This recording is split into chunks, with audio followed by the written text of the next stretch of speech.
It was a chilly autumn morning when Samantha first noticed the change. Her favorite coffee shop, nestled between two towering office buildings, was unusually quiet. The usual hum of conversations and clatter of coffee cups was replaced by whispers, the kind that hinted at unease. Samantha, a journalist with a soft spot for animals, couldn't ignore it. She pulled her coat tighter around her, the crisp air nipping at her cheeks, and stepped inside. The smell of roasted coffee beans usually brought her comfort, but today it seemed faint, almost overshadowed by a strange heaviness in the air. Samantha scanned the room. A group of regulars huddled in a corner, their voices low. Even the usual upbeat playlist playing over the speakers sounded subdued. "Good morning, Sam," greeted the barista, Chloe, her smile hesitant. Chloe was in her early 20s, with freckles scattered across her cheeks and bright green eyes that usually sparkled. Today, they were dim, as if weighed down by an invisible burden. "Morning, Chloe," Samantha replied, her brow furrowed. "The place feels different. Is everything okay?" Chloe glanced over her shoulder before leaning in. "It's about the park across the street," she whispered. "People have been finding hurt animals. It's horrible, Sam. No one knows who's doing it." Samantha's stomach tightened. "Hurt animals? Are we talking about strays or—" "Everything," Chloe interrupted, her voice trembling. "Birds, cats, even someone's pet dog. People are scared. Some are saying it's not safe to even walk their pets there anymore." Samantha's chest tightened. The thought of helpless creatures being harmed stirred a mix of anger and sorrow within her. As a journalist, she had covered stories of tragedy and resilience, but this felt personal. Animals were her solace, her escape from the chaos of the world. Whoever was doing this wasn't just harming creatures, they were tearing at the fabric of her heart. That afternoon, Samantha walked across the street to the park. The vibrant space that had once been filled with laughter and life now seemed cloaked in an invisible shadow. Families walked their pets cautiously, children stayed close to their parents, and even the squirrels darting between trees seemed wary. She paused by the playground where a young boy sat on a swing, his Labrador retriever lying quietly at his feet. The boy's mother watched him with a cautious gaze, her grip tightening on the leash of their other dog. "Excuse me," Samantha said, approaching the woman. "I'm Samantha, a journalist. Have you noticed anything unusual here lately?" The woman hesitated before responding. "I have. My neighbor's cat went missing last week, and they found her injured under one of these bushes. She didn't make it." Her voice cracked. "It's like someone's targeting them. It's sick." Samantha thanked her and moved on, the pit in her stomach growing heavier. As she roamed the park, she spotted an elderly man feeding pigeons near the fountain. His kind eyes crinkled at the corners, and he wore a knit cap that barely covered his silver hair. A worn jacket hung loosely on his thin frame. "Excuse me, sir," Samantha said, approaching him. "I'm Samantha, a journalist. Have you noticed anything unusual here lately?" The man sighed, his shoulders drooping as if the weight of the world rested on them. "Name's Walter, and yes, I have. Used to see the same birds here every morning, you know?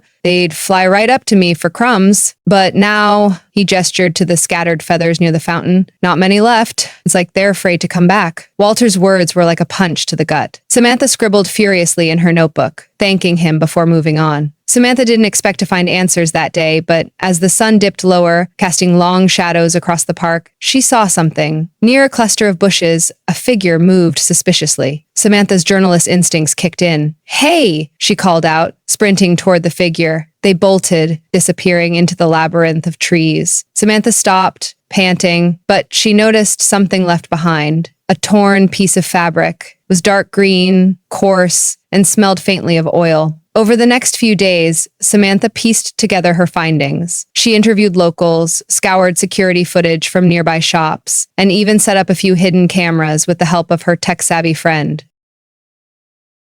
Samantha's stomach churned as she recognized the figure. It was Eric, a middle-aged man who often hung around the park, muttering to himself. Eric was well known in the area, but not for the right reasons. He was bitter, often yelling at children who played too loudly, or scolding dog owners for not controlling their pets. Samantha couldn't fathom how someone could harbor such cruelty. Armed with evidence, Samantha reached out to the authorities. But she didn't stop there. She wrote a heartfelt article for the local newspaper, detailing the events and calling for the community to stand together. Her words struck a chord, igniting a wave of action. The day after the article was published, the park was transformed. People gathered in droves, armed with signs that read, "Protect our animals," and "Kindness over cruelty." Children held stuffed animals as a symbol of hope, and kind owners brought their furry friends to show solidarity. Samantha stood at the center, overwhelmed by the turnout. She spotted Chloe handing out flyers and Walter speaking passionately to a group of parents. Eric was there too, escorted by the police. His head was low, but the murmurs of the crowd didn't go unnoticed. Justice was served, but for Samantha, the real victory was the unity she witnessed. That evening, as the sun set over the park, its golden rays seemed to shine a little brighter. Samantha watched as children played freely again, dogs wagged their tails, and birds returned to their perches. Kindness, she thought, will always roar louder than cruelty. Anyways, subscribe for more. See ya.